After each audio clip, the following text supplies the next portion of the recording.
The United Front is a form of struggle or political organization that may be carried out by revolutionaries or communist political struggles.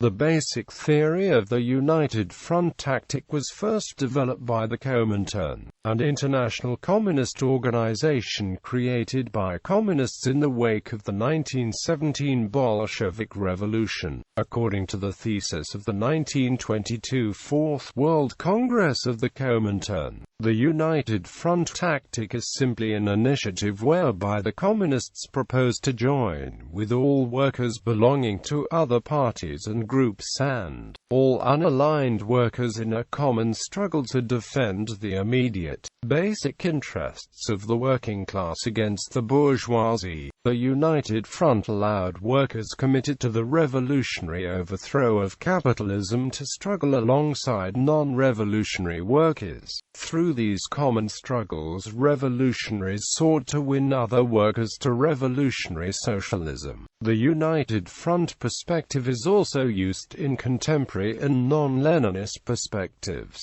History. According to Leon Trotsky, the roots of the United Front go back to the practice of the Bolshevik Party in the 1917 Russian Revolution. The Comintern generalized this experience among the fledgling communist parties that were established or grew significantly during the years following 1917. The theory of the United Front was elaborated at the Third and Fourth Congresses of the Comintern, held from November 5 to December 5, 1922. Revolutionary socialists represented a minority in the working class, and the United Front offered a method of working with large numbers of non-revolutionary workers and simultaneously winning them to revolutionary politics.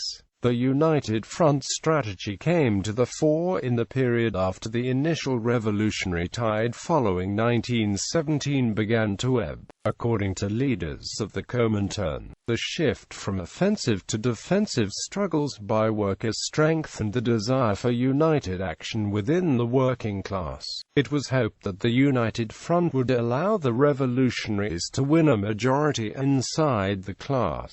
The task of the Communist Party is to lead the proletarian revolution, in order to summon the proletariat for the direct conquest of power, and to achieve it the Communist Party must base itself on the overwhelming majority of the working class. So long as it does not hold this majority, the party must fight to win it. Unity, however, was not to be achieved at any price.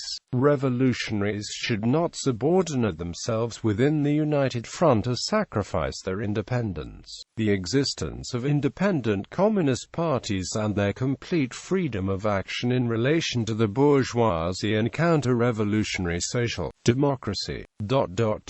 In the same way, the United Front tactic has nothing to do with the so-called electoral combinations of leaders in pursuit of one or another parliamentary aim. The United Front tactic is simply an initiative whereby the communists propose to join with all workers belonging to other parties and groups and all unaligned workers in a common struggle to defend the immediate, basic interests of the working class against the bourgeoisie. However, revolutionaries could not simply go over the heads of the leaders of reformist organizations. They should approach these leaders demanding unity on the basis of a united front.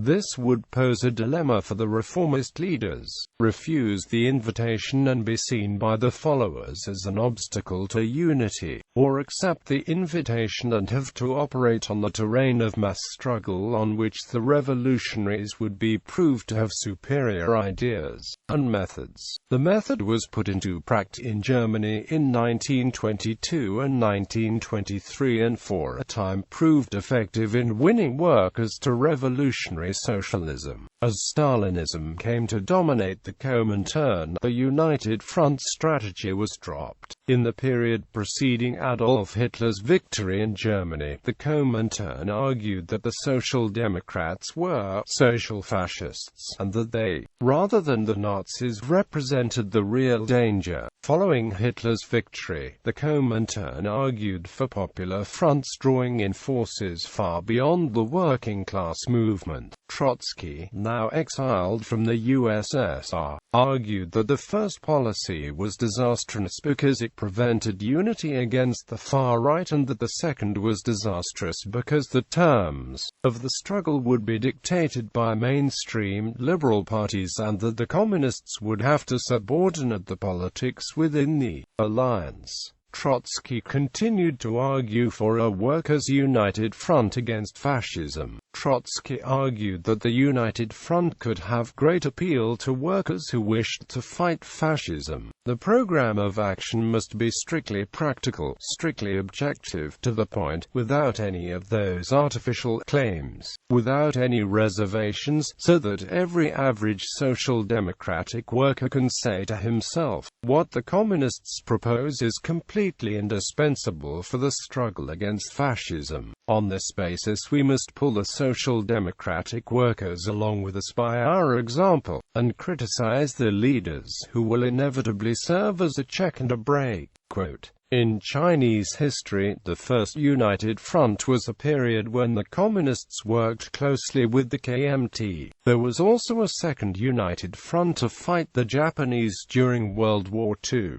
During the Vietnam War, the National Liberation Front was organized as a united front for the Viet Cong. However, Trotsky and Trotskyists such as Harold Isaacs, in his The Tragedy of the Chinese Revolution, would argue that these were popular fronts, not united fronts, based upon the model employed by the Bolsheviks in 1917 and afterwards.